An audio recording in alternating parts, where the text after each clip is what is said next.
This is Keyed In with Max and Brent, unlocking the minds of the industry's top real estate professionals. And now, here are your hosts, Max Rabin and Brent Jackson. Hey everybody, welcome to the Keyed In podcast. I'm Max Rabin. And I am Brent Jackson. And I'm Leslie Backoff.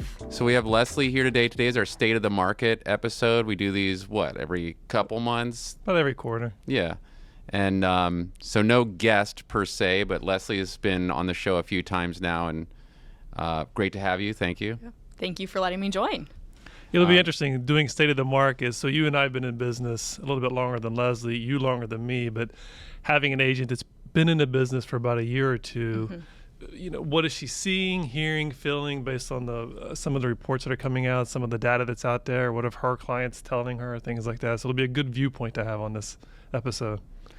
I mean, I would say that 2 years, actually, given all of the stuff we've dealt with over the last 2 years, it's a pretty intense 2 years. So you've got a lot of experience. Yeah, I was laughing thinking coming here, I got my license August of 2020. So that, based off of, all the graphs and charts, was like the busiest time and probably a time that we'll never see again in real estate in DC. And so now, we're kind of just coming down off of this super high. Right. So I think I'm finally going to start to see the peaks and valleys that everyone talks about in real estate. So I mean, this is like a big shift that's happening now with the interest rates. And we're seeing a deceleration in the intensity of multiple offers, listings on the market longer. So yeah, it's for you and your experience in the business, you're running the gamut really quickly. Right. So we usually like to just talk about some headlines, and we've got a bunch of articles spread out in front of us. I guess we can just pretend like we've already read all of these, right, and then start expounding. You didn't stay up all night reading all of these? Crash course. I skimmed. So the first one I was looking at actually was from Urban Turf. Urban Turf is our local real estate sort of journalism publication here. They focus mainly on DC real estate, but they also offer links every day to national stories that they pull together. They did a piece with some different numbers. So it says more first-time buyers, less inspections, U.S. home buyers in 2022 by the numbers. So amid the changing housing market, Zillow has released its latest consumer housing trends report for buyers. Below, Urban Turf pulls out some of the more interesting stats pertaining to U.S. home buyers in 2022.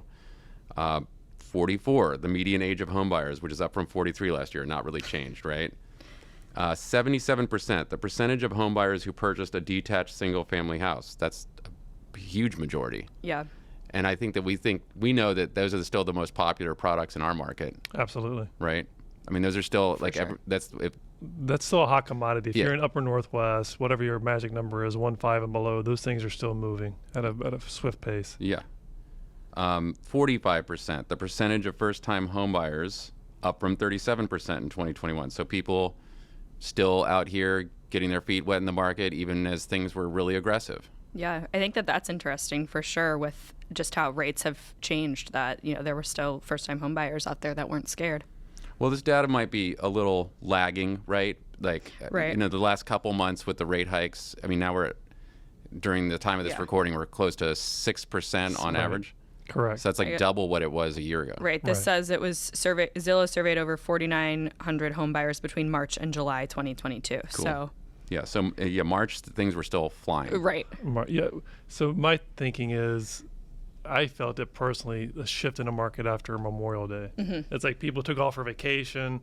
Will Fasta, who was on the show, he had a great point. I think it was in a stretch of 2 weeks. You had, the rates went up. Fed met, rates went up there.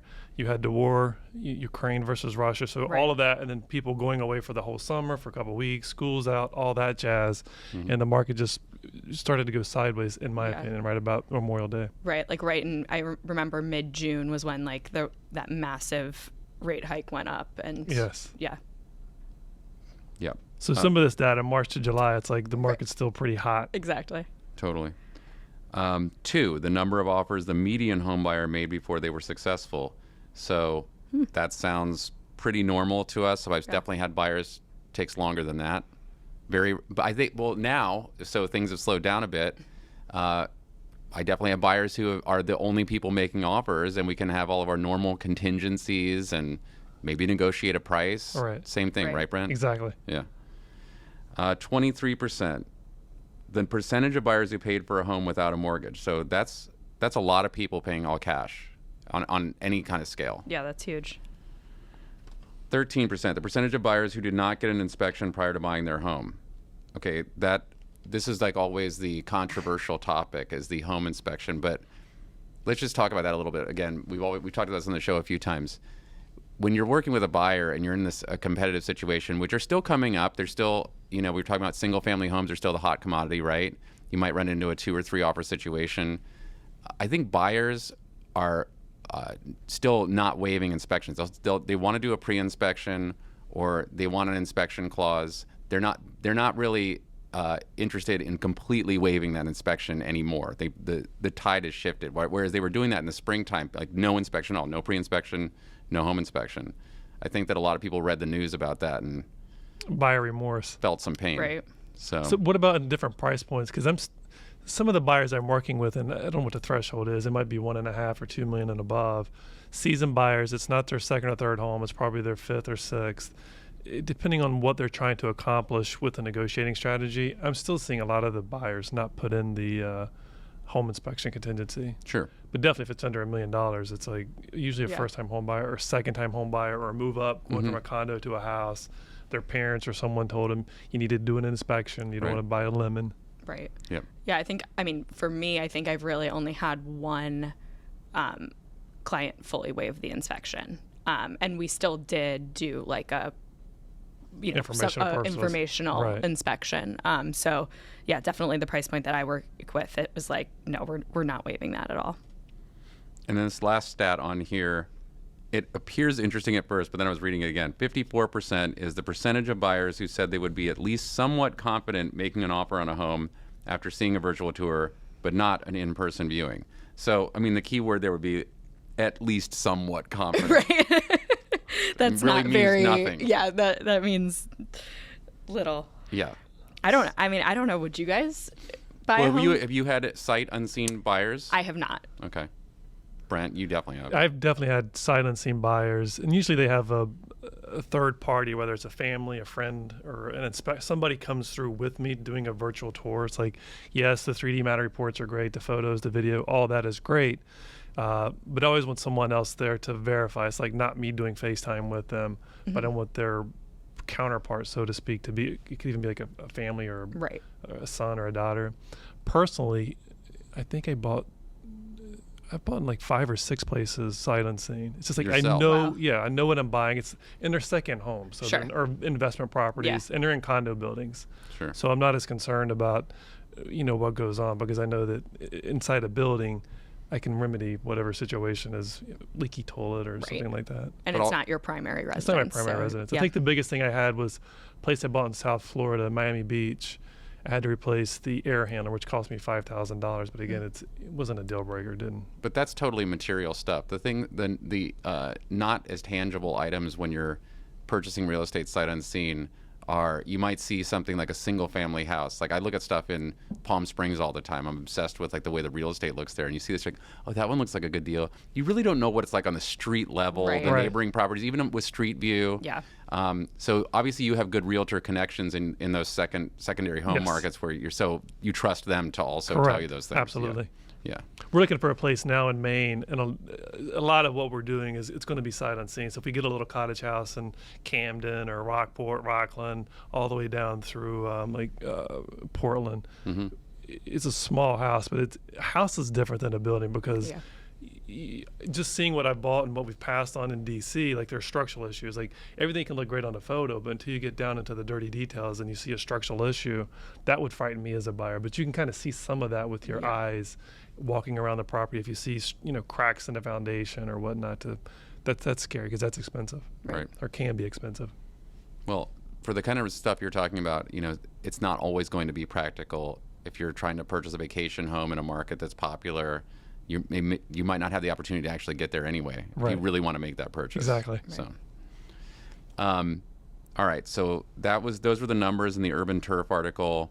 Urban Turf article said more first-time buyers, less inspections. So if you want to look that up, that's on Urban Turf. That's interesting, though. I mean, one more tidbit on it. It says 13% did not get an inspection. To me, that seems low because I think I only did 1 or 2 inspections over the course of the last 2 years. Everybody was buying sight unseen. Yes, they had some problems afterwards, or I would buy them a home warranty as a closing gift. But I think I only did 1 or 2 over the course of 2 years. What about you guys? I definitely did more inspections, but I do think the number, I think that number almost seems high. Like, I think that more people were still waiving the inspection, right, especially in these multiple offer situations. So, yeah, I was kind of shocked with that number as well. Well, I think it's a nationwide survey, I right, guess. So we don't know necessarily what it's like in every other market. Right. West Virginia, you can get a home inspection. I think so. But yeah, no, in DC, absolutely. Most of the inspections I did probably in the early part of this year were for sure either pre-inspections or just walk and talk inspections, right, or completely waived. Yes. Right. Yeah. Like to actually get a contract with a real home inspection didn't happen that often. Right. And I guess it does not say, I mean, this to me makes it sound like that was in the contract, not just someone that did a pre-inspection. I think so. Yeah. I think it would be hard to account for like pre-inspections, right, anyway. All right, so let's move on to this other one. This one is from Zillow. More pending homes are falling through, but no need to sound the alarms. Okay. I'll just read the key points here. The share of contract cancellations pending listings that have gone back on the market without a sale has recently increased, but remains in line with pre-pandemic norms. The recent increase in contract cancellations is more evidence of a rebalancing in the housing market that has both eased buyer demand and given buyers who remain in the market more negotiating power than they have had for most of the pandemic, and a greater share of lower-priced homes have fallen out of contract than higher-priced homes. This likely reflects affordability challenges taking their toll on buyers with relatively lower incomes as mortgage rates have risen. So contracts falling through, obviously, again, looking at national housing data here, but on our local sort of personal level, Brent, do you have any issues with contracts lately in the market? Are people more skittish about these things? Yeah, I'm very superstitious. So, knock on wood, I've not had anybody, back out of a contract, whether representing the buyer or the seller. Okay. Now watch this podcast debut on Monday and all the deals fall apart. Right. But I am hearing and seeing from other agents a lot. And I think from what I take is a lot of it's tied directly to the interest rate. I was talking to a home buyer that refinanced when he was building his house in Palisades. He was quoted, once it was all done, $7,000 a month for his total mortgage. The rate has now since tripled, and his monthly mortgage is going to be $21,000. Wow! So stories like that, it's scary. That's crazy. And it becomes a affordability factor of if you're paying that over the course of you doubled your mortgage payment over the course of 2 or 3 years, could you just walk away from your earnest money deposit and just be like, you know what, let me go back to renting and I'll save a little bit of money and I'll lose my earnest money deposit. Yeah. Not getting too much into the weeds of the contract, but. I mean, I've definitely had a few fall through for whatever reason. Recently I had one fall through. The buyer was enthusiastic about a condo, and over the weekend, she decided she didn't really like the location. I mean, she was, several days into the contract already, but then she decided she didn't like the location for whatever reason and wanted to think about it a little longer. She had an inspection contingency time frame where she could walk away. So it just kind of left us in limbo and then walked on the deal. Right. Which, it happens. But it really leaves you as the listing agent and the seller sort of reeling because you lose that momentum. Yeah. Very frustrating. We've definitely had a few deals sort of kick out this year. And off the top of my head, I can't really think of all the reasons. I think that the financial side of things, usually, if we're working with buyers, I'm sure you do this too, if they're getting financing, you make sure that they have all of their numbers in order before they even write the offer. Absolutely. Right? Because the worst thing is to get them under contract, then they go to check the rate and lock in, and they're like, oh, this is way more than I thought it was going to be. So we do that first. So, but people walk on deals for all kinds of things. Yeah. So. Yeah, I actually unfortunately had two that did kick out. They were two buyers, and one was an inspection, and there were some pretty hefty things in the inspection, like roof issues, some HVAC issues. So it was one of those things where thankfully we had the inspection, and she was getting a mortgage. She didn't have a ton of cash. She's younger, so she was just like, I cannot do this. Financially, it doesn't make sense. And it's great news for a listing agent. They love to get that report. Well, exactly. Yeah. The listing agent was like, well, we'll fix everything, and she was just like, no, I'm getting really bad vibes from this house, and so unfortunately now that listing, I think I know that they dropped the price significantly, and then I don't think that it ever actually went under contract. Did you share the report with the listing agent? I did. Would you want that report? They asked to see it. They asked to see it because we were at that point of negotiating, right. and he wanted to see everything, and I was like, okay, like you're telling me you want to see this report, right. So yeah, it was also interesting too because when at the time of the home inspection, there was a neighbor outside, and I think that this gets into a whole other thing where the neighbor then started talking to her about, oh yeah, we had to redo our roof too, and I know they had to, and they had to. So all of these things were in the buyer's head of like the reality of what was going on, and so it was it was just one of those situations where really we couldn't make it work. So yeah. That story reminds me of something that's ongoing right now. I had an inspection on a property on Monday in Alexandria, and I walked through this house with this buyer. She'd seen it once, then I'd previewed it, then we went together, and I started pointing out all the things. I'm like, I could see a lot of stuff just with my own eyes. And I said, this is this, here's water, this. And she was like, okay, I understand. We ended up somehow in a multiple offer situation on this property, even though it had been on the market for like 3 months. And we still got it below asking. But we did the inspection, and it was not, to use the word nightmare is really dramatic, but there was a lot.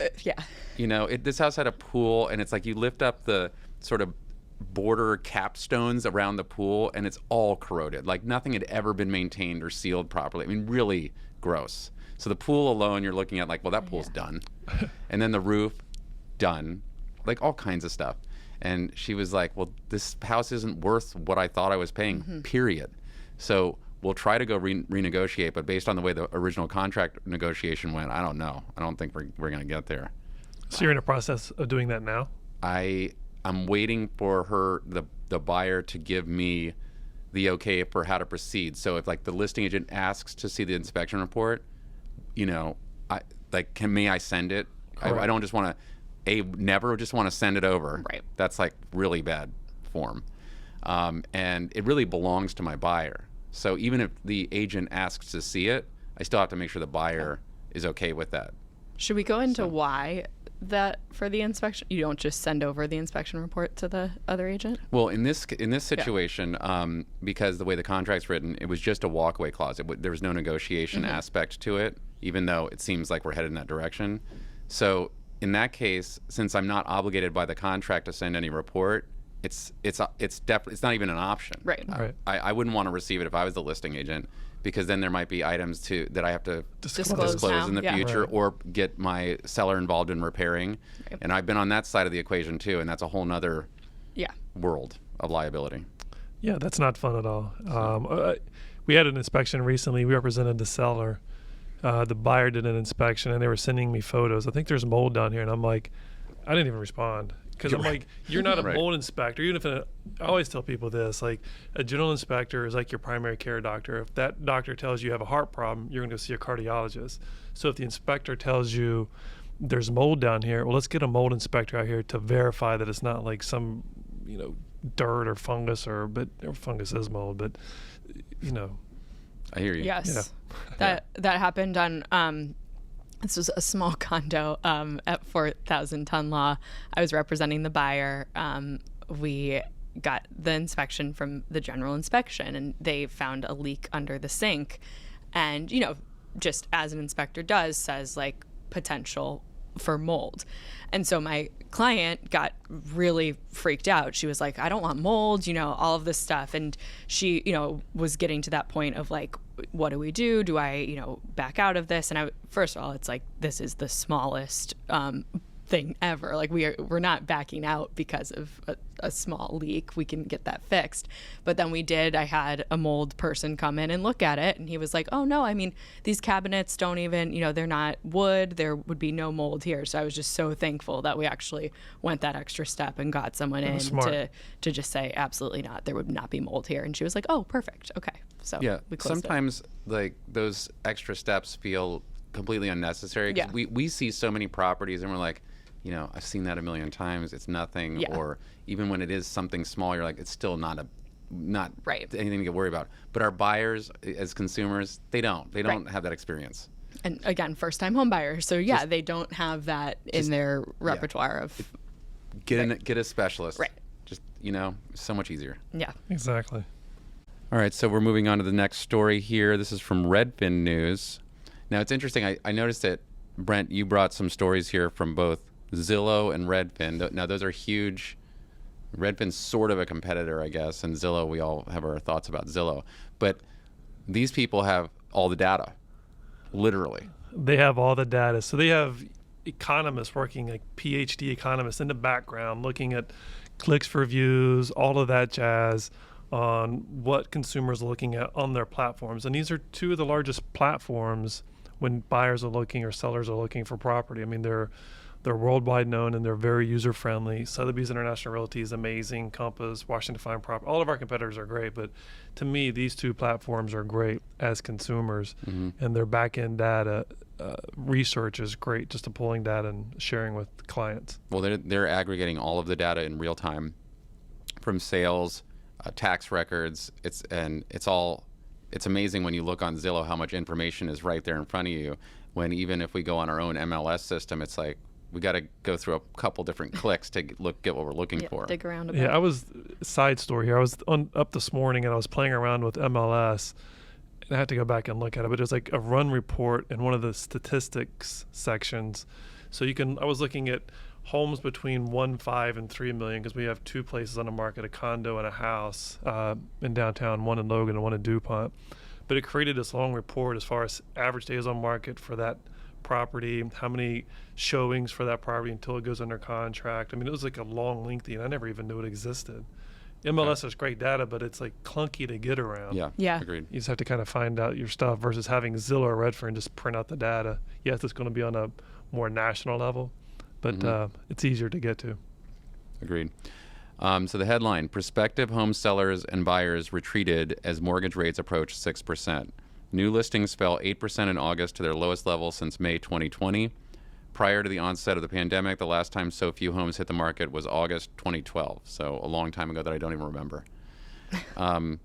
So we're looking at median sales price sort of dropping month over month, but still up year over year, obviously.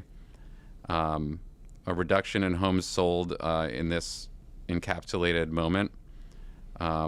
Year over year, almost 20% less homes sold in that month of August, et cetera. Don't need to go into all the numbers, but they're trying to tell the tale here. So, and that's how does if you look at the RBI stats that our firm shared with us, there's numbers in there, but what the Redfin data shows you in this article is almost spot on from the RBI stats from just the Washington D.C. So to bring it back to a local level, I mean, the new listings in 19 were 886. In 20, it was 1278. And then last year, 997 new listings in August. And then this calendar year, 885. So it's very spot on. I mean, it's 11% decrease versus 8. And even look, you just mentioned the units sold. 791 units sold in August of 19.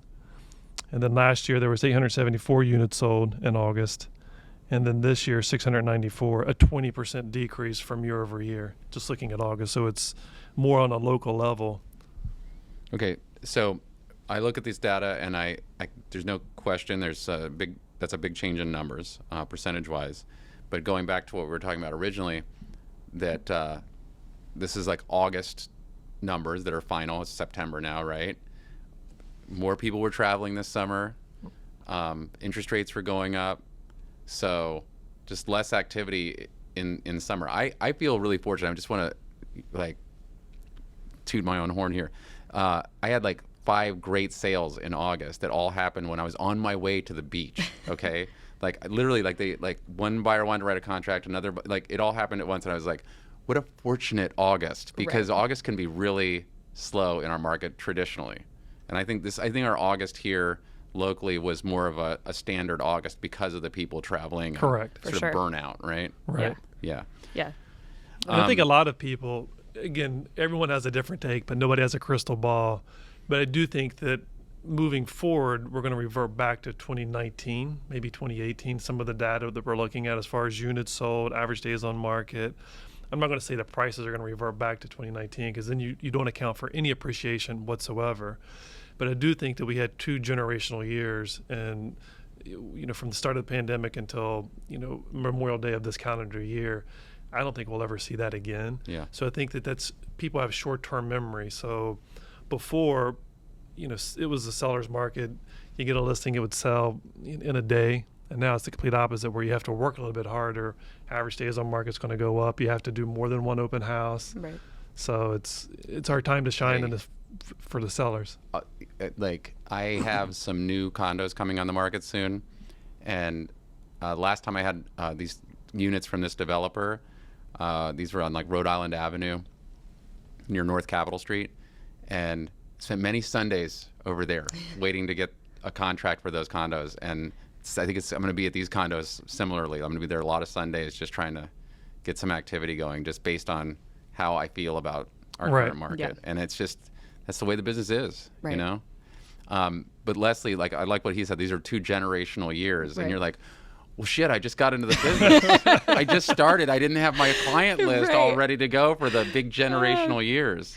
I know. I think it's definitely going to be interesting. And I think what I go back to is just, it's, in any sales job, it's okay, what do you do now when it gets a little bit slower? And so it's just going back to the fundamentals. I think it's fascinating and great that it seems like every group is going to do their fall party or something. And it's that, getting back out there to, our phones aren't just going to be constantly ringing. So how are we generating the business? And that's going to be, these in-person events. I think a lot of people on our team have done a neighborhood event like the ice cream truck, and those are great. Just getting out, meeting people, and doing those things that are going to set yourself apart to continue to be successful. Right.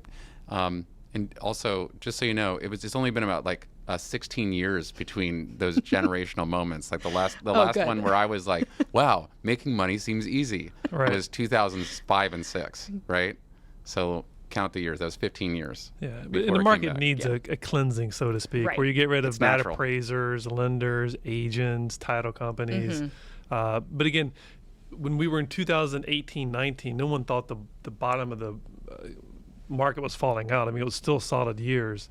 So I just think that people have short-term memory where they're looking for the past 2 years. But 2019 was good. I mean, we were still having a great year. Sure. Right. Banner year for us and our group. And as Leslie pointed out, you just have to kind of go back to the basics, whatever that is. If it's flyers, if it's door knocking, if you're going after expireds, withdrawals, because I think there'll be a lot of those. Before, buyers would fire their agents because they couldn't get a house because they kept getting outbid. Now I think you'll see sellers getting upset because their house didn't sell in a month. Like, what are you doing wrong? My neighbor's house sold back in March, multiple offers in a week. You can't get mine sold. So it's, how you do business is key. You got to kind of retool and rethink and dive in deep. Yeah. And I think, at least for me, I still am, meeting people that do want to buy homes. I don't think that people are, that scared away. I think it's just more of like they are now interested to see how the next few months shake out. And a lot of people are like, we're going to revisit this in January and in the springtime. So Max pointed out 2 years into business, when that buyer comes to you and is like, the rate's gone from 2.5 to 6, what do you say? So, I think it's looking back at, right, yes, those rates have certainly gone up, but overall, that's still a good rate. There was a time when rates were at 12%, 15%. I mean, that was many years ago, but overall rates are still low in the scheme of things. And so it's just shifting that mindset of like, no, you're not going to get a 2.85% rate anymore. Like that was once in a generation. And we know that, that wasn't great. There are reasons. There's, now inflation, all of these things, and it's just correcting itself. And it's still fine. Are you guys both, either one of you, seeing the buyers drop their price point? They were looking at $1 million because rates now they're at 8, or they're finding different loan programs. They're not doing a 30-year fix. They're doing a interest only or 10-in-1 arm. I mean, I made the suggestion to buyers to look at all the product options and make the decision that's best for them. I'm not giving anyone any financial advice, but I explained to people that adjustable rate mortgages, if they have the down payment requirement, that was really common for a long time, to just try to keep your payment down or find like an interest only product, just something to sort of bridge the gap between this point and whenever rates are seemingly a little more normal to buy a 30-year. And some people understand that. And some people are like, well, I don't want to do that. It's too sketchy. Like, what if the payment goes to this? It's like, fine. I'm not here to like sell you like a loan product. I'm just saying that was pretty common for a long time before you were in the mix here. So, and then as far as like people shifting their parameters with their price ranges, for the market is like, the rates are changing quickly, but it's still the time between when people started looking, maybe some buyers that I might have like from a month ago to now, it's not shifted that much. I mean, that's a good point. If they were looking a year ago and now, and I do have buyers that are still on my list of getting updates, and I check in with, my follow-ups, and they could have bought anything. They were looking in 2021, then early 2022, and they still haven't bought anything. So they must be looking around going, WTF. I missed. Right. I either missed something, or I'm waiting for the market to drop or bottom out. Right. How is that going to happen? And scoop something really cheap? Not going to happen. So I don't know what they're thinking. Send them to Alex Cooper or any of those Alex like Cooper Hubzu, auction. any one of those auctions, like a bank auction. Yeah. So by the time this episode drops, this will be on Monday, and today is Wednesday, and the Fed's meeting today. All projections are that they're going to bump the rate another 3/4 point. Stock market's been going down the past couple of weeks, but the stock market has not seen a bust over the past decade. So the market's still going good. Quarterly reports come out at the end of this month, third quarter reports, and a fourth quarter at the end of the year. I think that there's going to be some of these companies that are going to miss their targets. So I think all of this, all in all, it's on a national level, on a macro level, it could trickle down to where 2023 could be, again, a different year for us agents. I think it'll be going back to like 2018 or 19. People still need housing. That's the thing. Mm-hmm. We're in a national town, international town. People like Washington. It's a transient city, so there's always people coming and going. It's just a matter of at what price point and what activity is going to be taking place. Sure. When you talk about the stock market, like we wouldn't call this like a real bust or a break, but I was definitely looking at my monthly returns over the last 6-7 months, and it's like, yikes. All right. I shouldn't look here. It's so I think that definitely affects the way people think about things. But for now, regardless of that, rising interest rates, I'd say the activity that's coming through my office is right on par with what it's been. I don't think that, like, let's just say some of these condo listings that we have would have sold any more quickly, even 6-7 months ago when rates were lower. I know the product. I mean, we've been doing this a long time. Correct. Right. I don't know. I mean, we'll just have to see what continues to shake down. If we're in a recession now, or we're going into a worse recession, we will be here on the podcast talking about that, in another Exactly. quarter, right? So. Well, and I think now more than ever, it's definitely who you're working with matters when it comes to real estate. And, it's who's going to price this correctly in order to get it sold the quickest. Right. Well, there's no magic dust sometimes, though, right? True. We get, like you were saying, you got to go back to your entire toolbox, all the things that we know how to do well on the listing side, presenting these listings in their best light, making sure our sellers understand everything from staging to cleaning up to all of that stuff. Right. It matters even more, Right. that first impression. And pricing as a listing agent is difficult. We have 3 listing presentations today, and it's just it's a little difficult to price, because if the neighboring house sold for $1 million in March, and it's the exact same house, can you come on for $1.05 million or 1.1? In the past, that was that was slam dunk. Yeah. Or do you come on at like $9.95 and just try to get it to move? Especially for the past decade, I've always thought that fall's a little slower.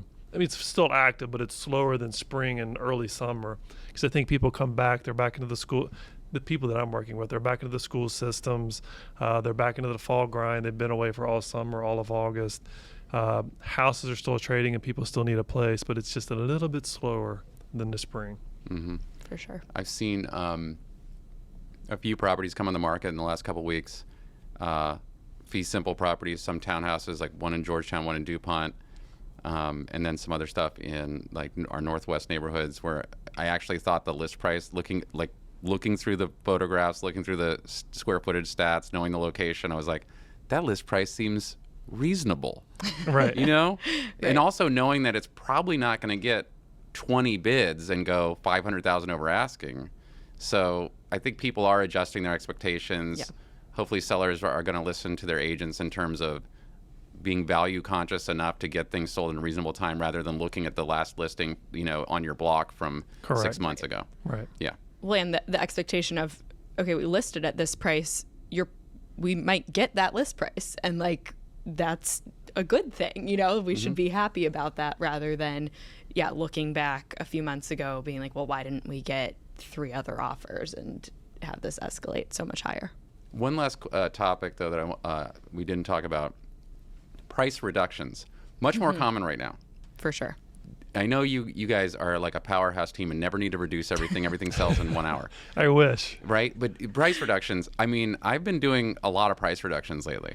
I mean, my sellers are like, I'm getting showings, I've got my feedback, and no action.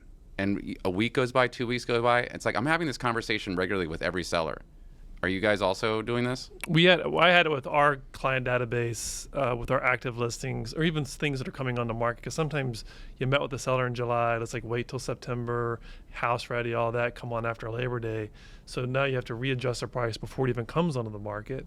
But yes, we're having those conversations actively currently with our clients. And I always tell people this: it's like whatever happens first, it's 30 showings or 30 days on market. Mm-hmm. By that time, it's been on the market long enough for someone to buy it. Or if you have 30 showings in 2 weeks, there's been enough people coming through, and indirectly they're telling you the price is too high because they found something somewhere else. And these are, I'm not saying 30 people to an open house, but 30 people with an agent. Those are active buyers, real buyers, and they found something else that's better. Yeah. That's pretty much how I do it. Maybe not like 30 or 30. I like that though. Yeah. That's like ESPN, 30. right? ESPN. Right. Everything I do is sports. That's fine. It translates. Right. Leslie and Brent, thanks a lot for doing State of the Market. Anything else, Leslie, before we go? No, just thanks for having me back. I always love talking with you guys. It's fun. And I enjoy the roundtable discussion. We had our group meeting, when was it, Tuesday? Yeah. We're doing the same thing, talking about the market, talking about things we can't talk about online, things like that. So it's good to sit down and talk with agents about what's going on in their marketplace and kind of pick up tips and tricks, which is also why we do the show. Yeah. Listening to our counterparts across the board, what's working well for them and what's not working well. Right on. Well, see y'all next week. See you. Bye. Thanks for listening to Keyed In with your hosts, Max and Brent, unlocking the minds of the industry's top real estate professionals. For more information on selling your home, find us online at KeyedInPodcast.com. Remember to subscribe to Keyed In on Apple Podcasts or wherever you like to listen to podcasts. Follow us on Instagram at Keyed In Podcast, at Rabin Max, and at Brent E. Jackson. And follow Max on TikTok at MaxwellRabin_properties.